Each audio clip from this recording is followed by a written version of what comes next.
Saludos y bendiciones. Gracias por estar con nosotros. Te invitamos a que te quedes conectado con nosotros porque sabemos que hay una palabra de Dios que ministrará a tu corazón. Hoy vamos a finalizar una serie de estudios que tuvimos durante estos tiempos. Hablamos de una fe valiente. Pero hoy vamos a hablar de una fe valiente y el cierre de esta serie de estudios habla de cómo esa fe valiente me llama y me invita a vivir y a modelar a Jesús en mi diario vivir. Porque nosotros no podemos decir con nuestros labios que tenemos una fe y que conocemos la Escritura. Porque si nosotros decimos que conocemos la Escritura, esta Escritura tiene un poder sobrenatural dado por el Señor, porque dice la palabra que ella penetra hasta el alma, los tuétanos y las coyunturas. Lo que quiere decir es que cuando penetra al interior de nuestro ser, la palabra nos cambia y nos transforma. Amén. Es preocupante cuando nosotros decimos que conocemos al Señor y muchas veces nos llenamos de orgullo por los años que llevamos sirviendo al Señor, pero perpetuamos patrones de conducta que no se acoplan a lo que la Escritura dice. Por eso el cierre de esta fe valiente nos habla de una manera práctica en que usted y yo vamos a vivir esa fe. La fe no es solamente un conocimiento que me libera del infierno, porque a veces creemos que la fe y la iglesia a través de los años han marcado la fe como aquello que me libra del infierno. Eso sí es importante. Cuando nosotros confesamos con nuestros labios que Jesús es nuestro Salvador, somos librados del infierno y si vivimos y guardamos los preceptos de nuestra fe.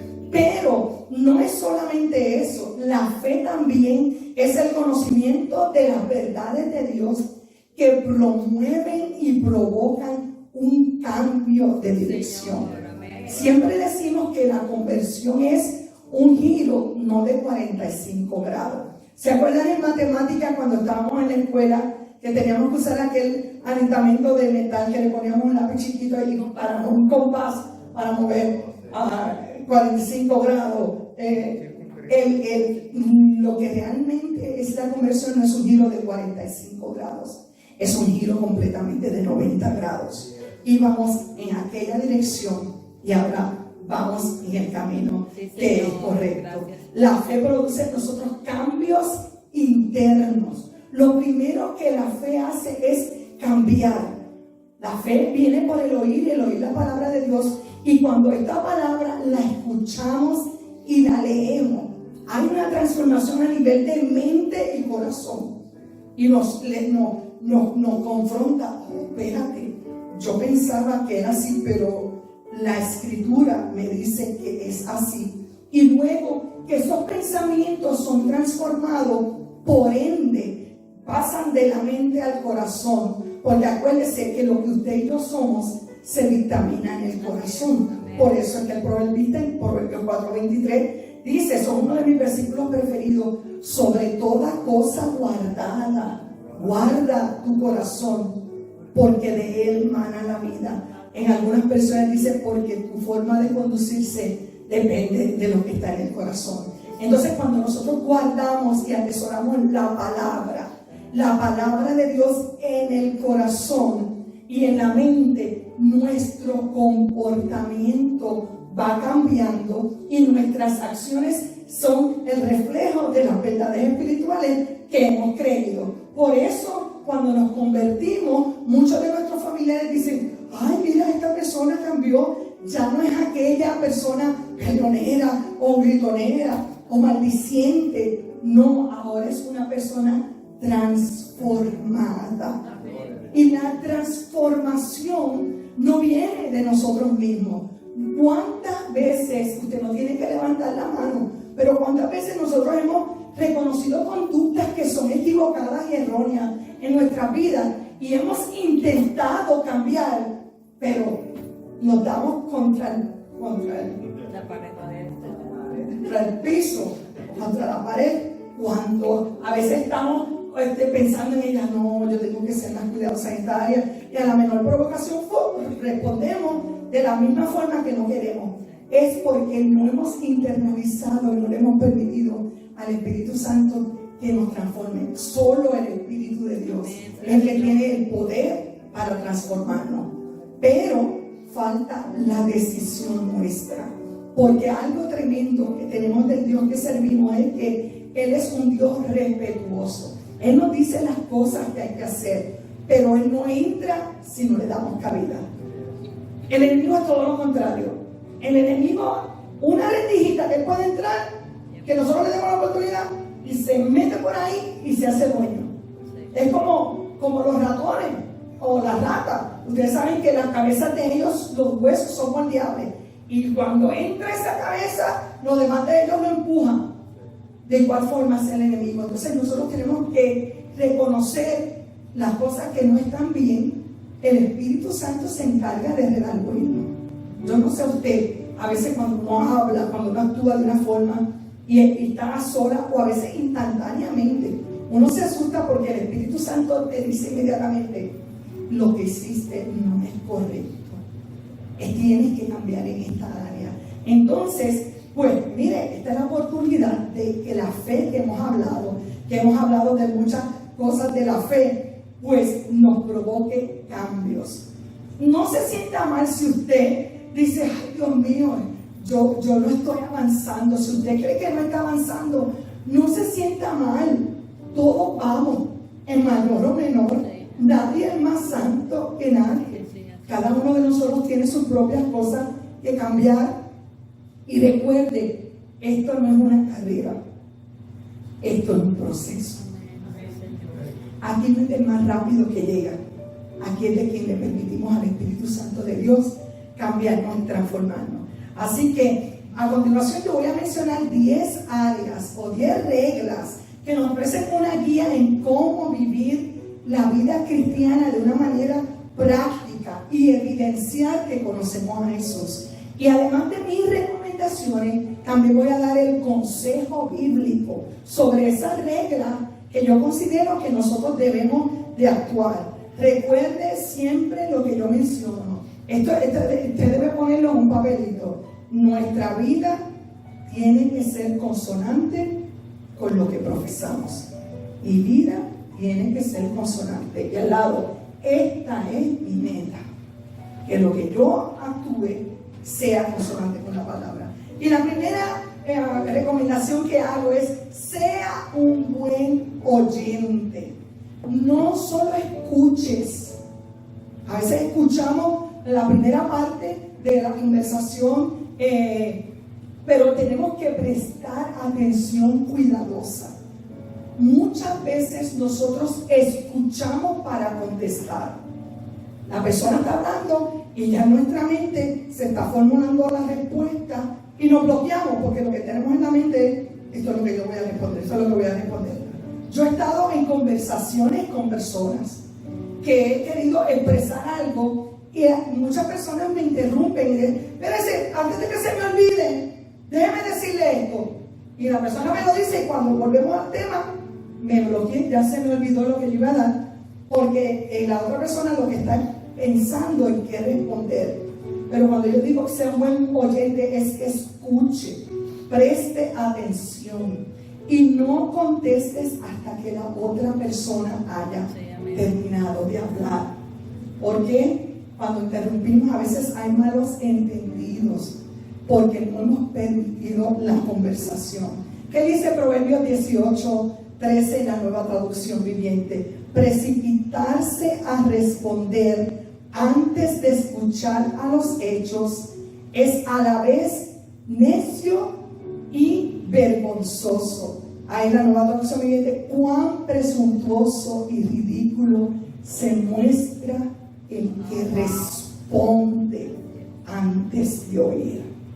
Escuche detenidamente. Santiago 1:19 nos dice: recuerden esto, queridos hermanos, todos ustedes, diga la palabra ustedes, vamos a decir nosotros, todos nosotros debemos estar listos para escuchar. En cambio, debemos ser lentos para hablar y lentos para enojarse. Ve que la Escritura también tiene recomendaciones prácticas en cuanto a nuestro comportamiento. El segundo punto es: sé lento para hablar. Número uno, sé un buen oyente. El segundo es: sé lento para hablar. Si tú escuchas detenidamente, hablarás con sabiduría. Piensa primero antes de hablar. Por favor, habla de tal forma que la persona que está escuchándote te pueda entender y aceptar, no necesariamente aprobar, no va a aprobar lo que le dices, pero aceptar lo que le estás diciendo. Cuando hables y cuando te hablen, da el respeto necesario. Es una falta de respeto. Yo, una de las cosas que yo me tengo que disciplinar cuando yo trabajaba en la Iglesia Misericordia de Laredo, mi oficina continuamente iban personas para hablar que llegaban al área de al frente, o empleados que venían a actuar, y como administrador de un lugar tan grande tenía muchas responsabilidades. Y lo primero que yo hacía cuando una persona decía: ¿tiene un minutito para hablar?, en la mente decía: ay, yo soy de listas, yo me preparo listas de trabajo desde el día anterior y soy una persona task oriented.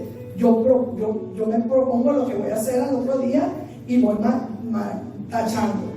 Pero una vez leí de un pastor muy influyente cristiano que decía: la primera responsabilidad, la planteaba esto: ¿cuál es la cosa o la prioridad que debe tener un ministro? Y puso gente, como 20 veces. Las personas son la prioridad sobre lo que hacemos. Entonces me he disciplinado a prestar atención, porque inconscientemente, cuando le digo a una persona, seguía haciendo cosas o moviendo papeles. Y recuerdo que una vez una de las consejeras me dijo: pastora, ¿sabes qué? La voy a dejar porque la veo que está bien ocupada. Y se me paralizó el alma y le dije: ¿sabes qué? Te he faltado el respeto, voy a dejar estos papeles aquí, porque es bien importante también escuchar, pero ser lento para hablar. No, cuando tú hables, no solamente quieras expresar tu opinión y exponer tu punto de vista sin que los demás puedan responder. Eso es manipulación de la conversación, porque los que han estudiado comunicación saben que para que haya una comunicación se necesitan dos personas: el receptor y el que está hablando. Si no, es un monólogo. Y muchas veces nosotros queremos hacer monólogo. ¿Cuántas veces en nuestras casas damos instrucciones a nuestro esposo? Quiero que y seguimos caminando como si no, tiene que haber una conversación. Y así en todos nuestros entornos. Vamos a ver, la palabra dice en Proverbios 15, 23 al 28. Y ahorita vamos a hablar de unas fases de la conversación. Ustedes saben, cuando castigamos con el silencio y usted quiere hablar y la otra persona simplemente le castiga con el silencio. Pero vamos a ver más ahorita. Vamos a ver qué dice la Escritura en ser lentos para hablar. Proverbios 15, 23 dice: a todo el mundo le gusta una respuesta apropiada. Es hermoso decir lo correcto en el momento oportuno. Proverbios 15, 28 dice: el corazón del justo piensa bien antes de hablar. La boca de los perversos rebosa de palabras malvadas. La boca de los perversos, de los que tienen su corazón enfermo, sus palabras tienen maldad. Aunque queramos aparentar otra cosa, ¿sabe usted que en los momentos de presión se revela quién somos? Es como una olla de presión. Cuando la olla de presión ebulle, si usted no le baja el fuego, explota.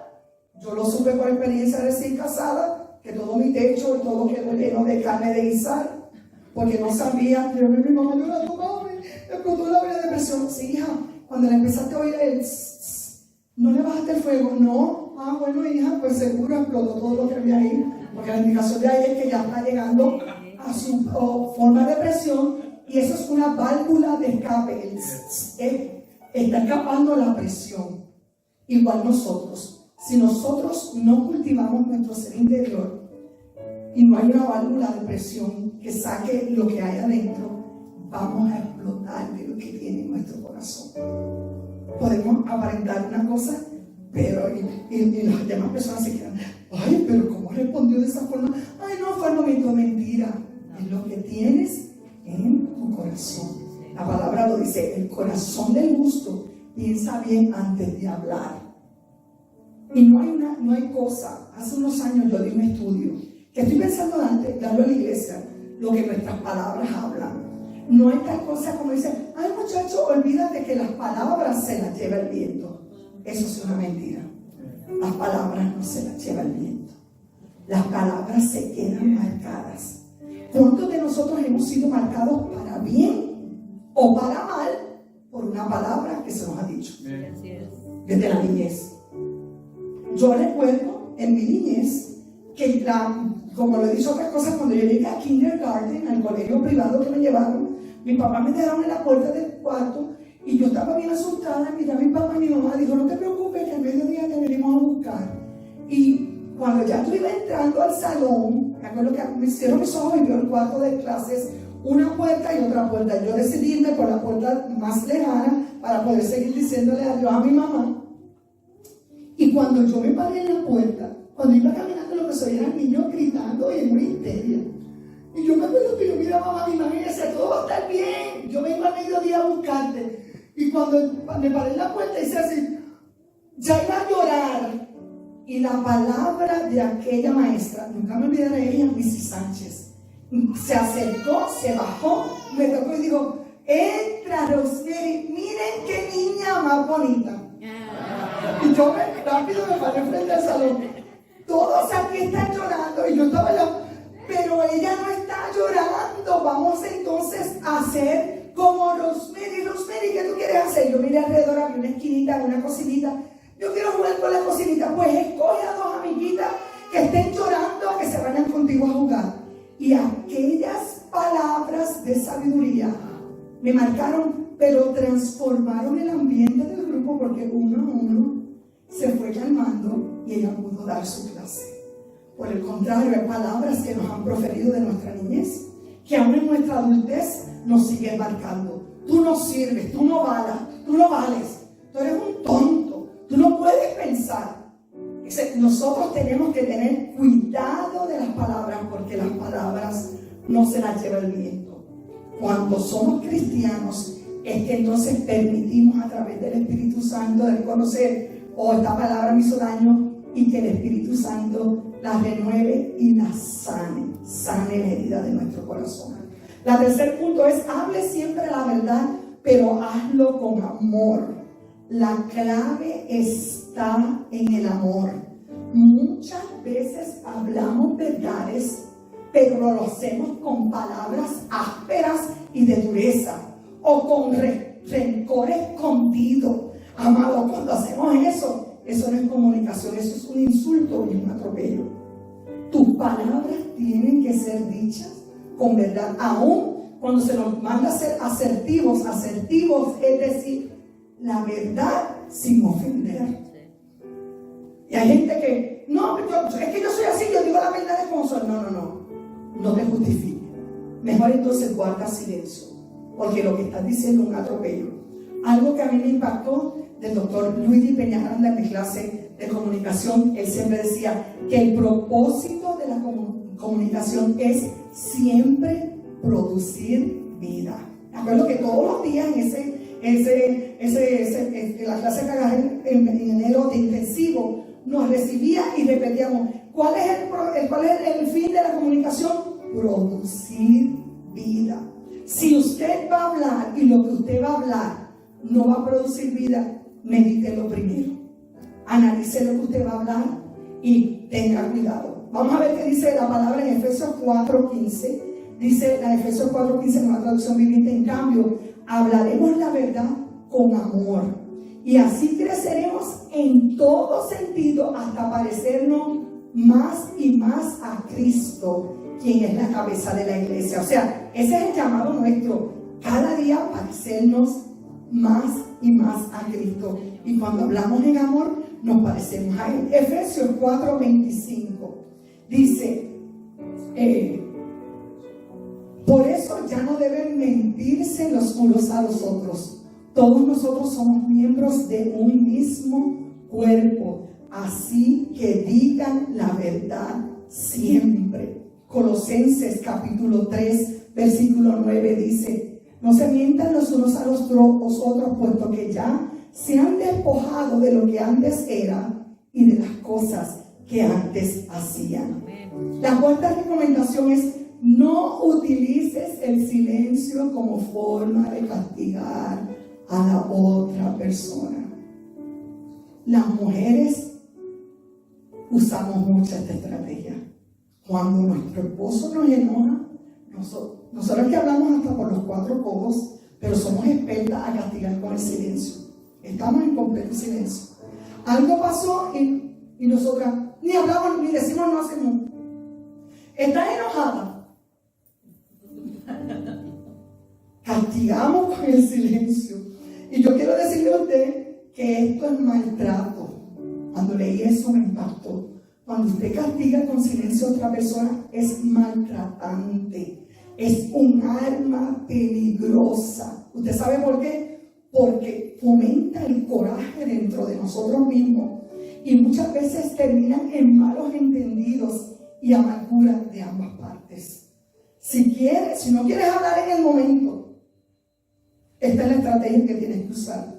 No para evitar la conversación, porque hay personas que evitan la conversación y todo el tiempo, no, es que no quiero hablar de este momento. Y al tiempo, oye, vamos a hablar de esto porque es que no quiero hablar de eso en el momento. No usamos como estrategia porque es evitar una conversación. Y no lo usamos porque a veces reconocemos que estamos llenos de enojo y decimos, mira, prefiero que me dé unos momentos y a lo mejor en 1 hora o 2 nos podemos reunir y hablar, porque usted puede reconocer que su válvula ya, su olla de presión ya va hirviendo y usted está evitando que salgan palabras de coraje o de enojo de usted. Así que recuerde, como dijo ahorita, las palabras no se las lleva el viento. Las palabras bendicen, alegran y construyen, o maldicen, producen muerte y dolor. Sea sabio. Número 5, no te envuelvas en contienda o pelea. No te envuelvas. Contienda es luchas, enfrentamientos o discusiones. Pelea es luchar contra alguien, a veces cuerpo a cuerpo o en enfrentamientos de cuerpo a cuerpo, enfrentamientos verbales, para vencerlos y conseguir un fin. La palabra nos dice que no. Mi mamá siempre nos decía, para pelear se necesitan 2. Así que si alguien empieza la pelea, échase hacia atrás. Y te pueden decir, en mi país dice, hay un refrán que dice que te puede decir hasta perro muerto. Y tú te tienes que quedar inmóvil, porque en medio de las discusiones y de las contiendas y la pelea se suscitan los ánimos y empezamos a usar nuestros labios como una arma de guerra. Y lo que está guardado sin resolver en el corazón sale ahí. Entonces es mejor que nuestro corazón sea sano y que cuando nos alejemos de eso. ¿Qué dice Proverbios 17:14? Proverbios 17:14 dice: comenzar una pelea es como abrir las compuertas de una represa. ¿Alguno de ustedes ha visto una represa abierta alguna vez?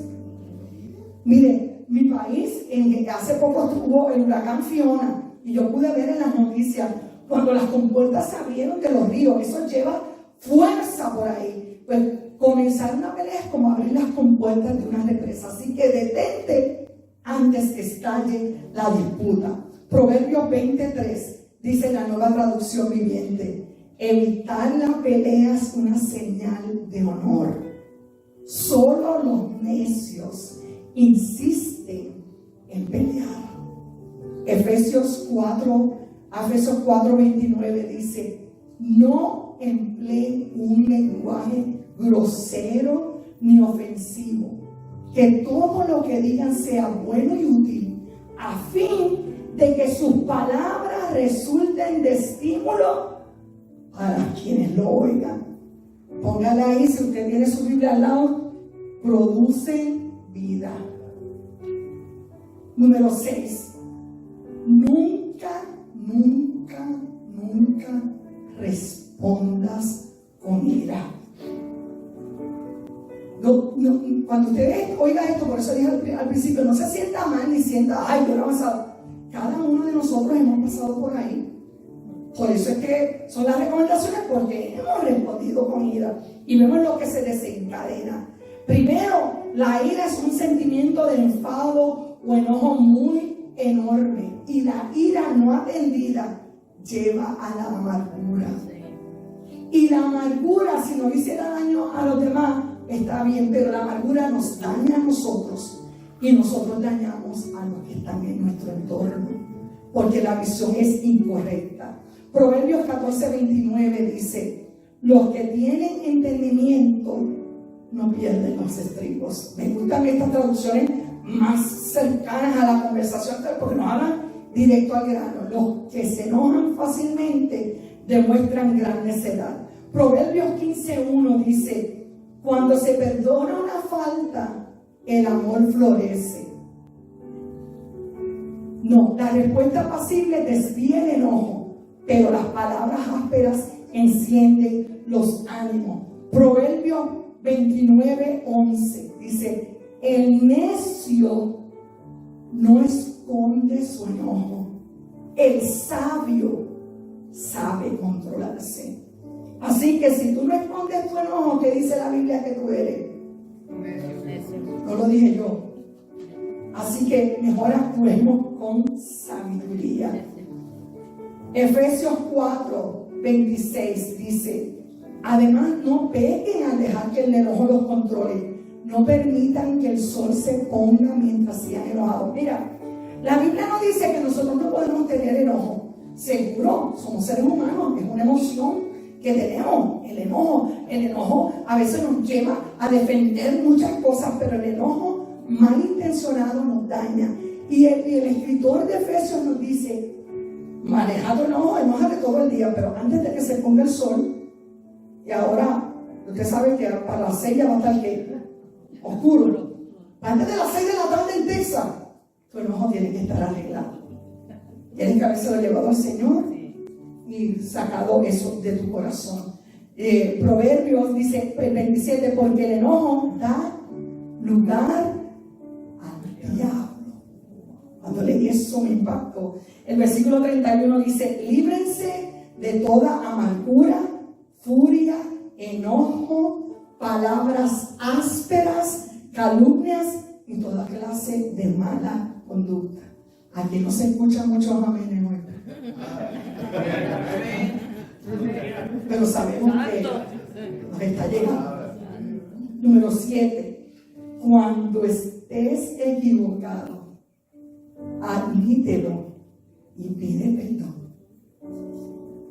Nuestro orgullo, eso es de lo más difícil, porque eso trabaja con nuestro orgullo, porque sentimos que al admitir, reconocemos que el otro ganó, nosotros no queremos que el otro gane, pero hay verdadera sabiduría en saber decir: sí, ¿sabes qué? Lo hice mal, fallé, no debía haber hecho eso, tuve un problema de percepción. Mi intención no era esa. Voy a decir algo que no está aquí. Cuando usted esté equivocado, admítalo y pida perdón, porque no somos perfectos, somos seres humanos y todos cometemos errores. Por el otro lado, cuando a ti te pidan perdón, perdona. Perdona. A veces decimos: no, yo no tengo nada que perdonarte. Mire, cuando una persona se acerca a usted a pedirle perdón, es porque esta persona algo ha pensado, algo. Ofrezca el perdón. Yo no tengo nada, pero yo te perdono. Si tú sientes que recibe el perdón, porque en el perdón hay liberación.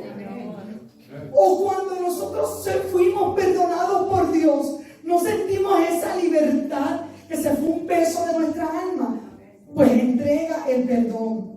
Cuando alguien nos pide perdón, tenemos que perdonar. Los perdones no son condicionales. Yo te perdono, pero tú primero tienes que hacer esto. No. Eso es equivocado.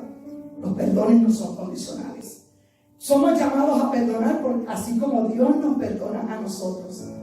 El problema de no perdonar otra vez es que se convierte en amargura, y la amargura te daña a ti y a los que te rodean. Vamos a ver qué dice Proverbios 28:13.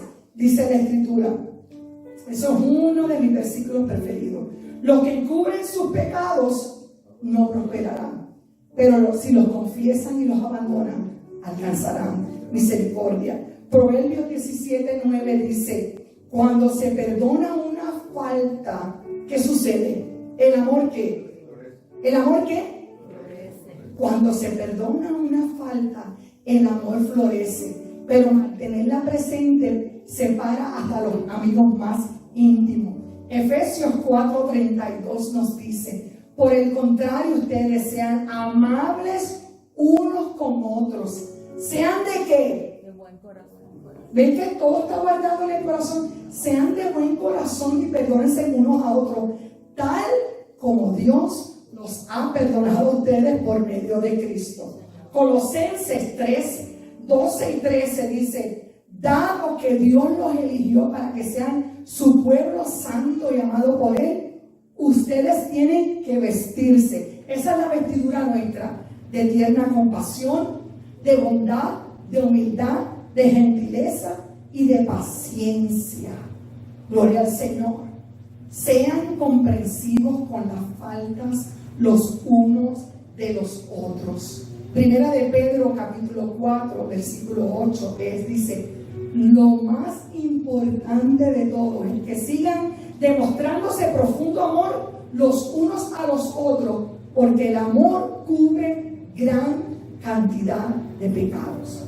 No importa lo que hemos pasado, lo más importante es que tengas un profundo amor, porque si esa persona pecó, tu amor cubre esos pecados, los hace sentir que Dios los ha aceptado. Número 8, evita las críticas. La crítica es un juicio sobre la actitud y el comportamiento de otra persona. Aquí todos nos sentimos culpables. Justificamos nuestra crítica. No, para orar, no criticamos. Es mejor que no critiquemos, porque nosotros no tenemos el panorama completo de la situación y podemos emitir juicios equivocados. Proverbios 10:19 dice, hablar demasiado conduce al pecado. Sé prudente y mantén la boca cerrada. Una de las áreas en que yo me quiero disciplinar es en esa: hablar con sabiduría y con prudencia. Por eso escribí estos 10 puntos. Número 9, no culpes ni critiques a los demás. Nuestro deber es restaurarle, darle ánimo y edificarle a través de nuestras palabras y nuestras acciones.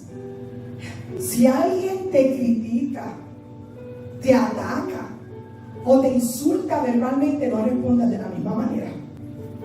Acuérdate de Jesús. Dice la palabra que Él no devolvió maldición por maldición. Y cuando estuvo enfrentado, que lo estaban enjuiciando, que lo golpeaban, lo escupían, mantuvo su boca cerrada, porque expresamos sabiduría en ello.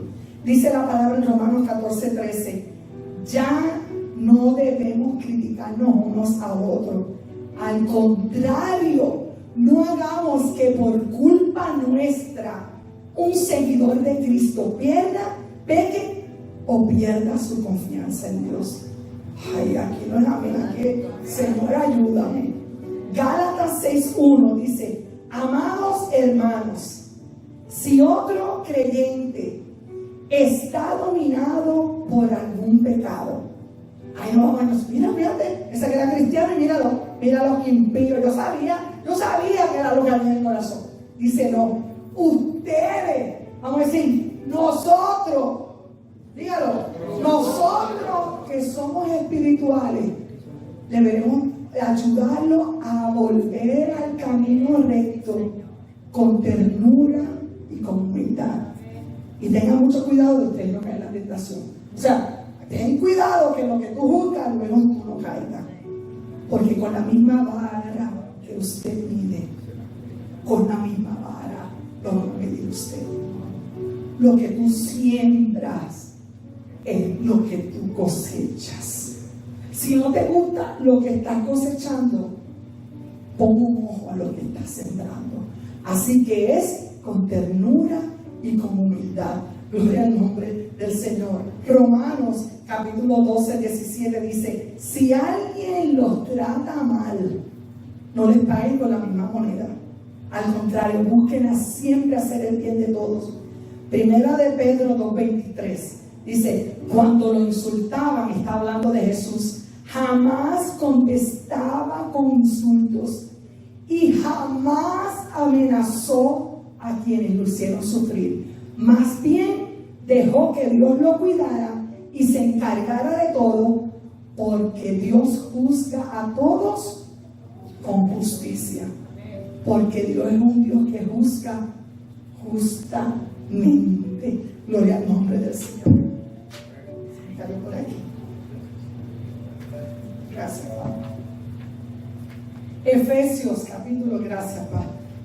capítulo 4, vamos a saltar a ese, versículos 2 y 4, dice: sean siempre humildes, sean pacientes unos con otros y tolérense.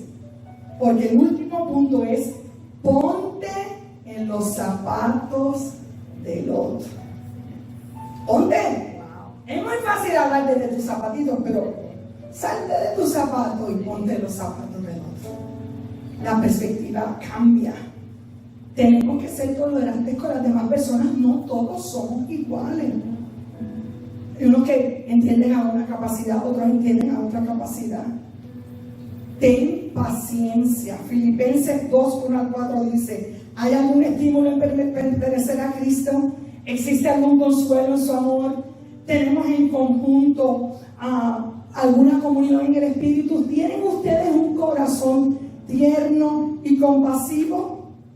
Sí, la próxima dice, Filipenses 2:2: entonces háganme verdaderamente felices, poniéndose de acuerdo de todo corazón entre ustedes, amándose unos a otros y trabajando juntos con un mismo pensamiento y propósito. No sean egoístas, no traten de impresionar a nadie, sean humildes, es decir, considerando a los demás como mejores que ustedes.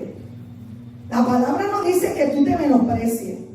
Yo tengo que considerar que tú eres mejor. Yo no me voy a considerar inferior, pero yo te tengo que tratar como alguien de mucho valor. Sean humildes. No se ocupen solo en sus propios intereses, sino también procuren interesarse en los demás. Y por último, Efesios 4, del 2 al 4 dice: sean algunas veces humildes. Sean, ¿qué? Siempre humildes y amables. ¿Pero qué me está tratando mal? Sean siempre amables y humildes. Sean pacientes unos con otros y tolérense las faltas por amor. Ese es el secreto. El versículo 3 dice: hagan todo lo posible, lo que esté en mi parte, a todo lo posible por mantenerse unidos en el espíritu y enlazados mediante la paz.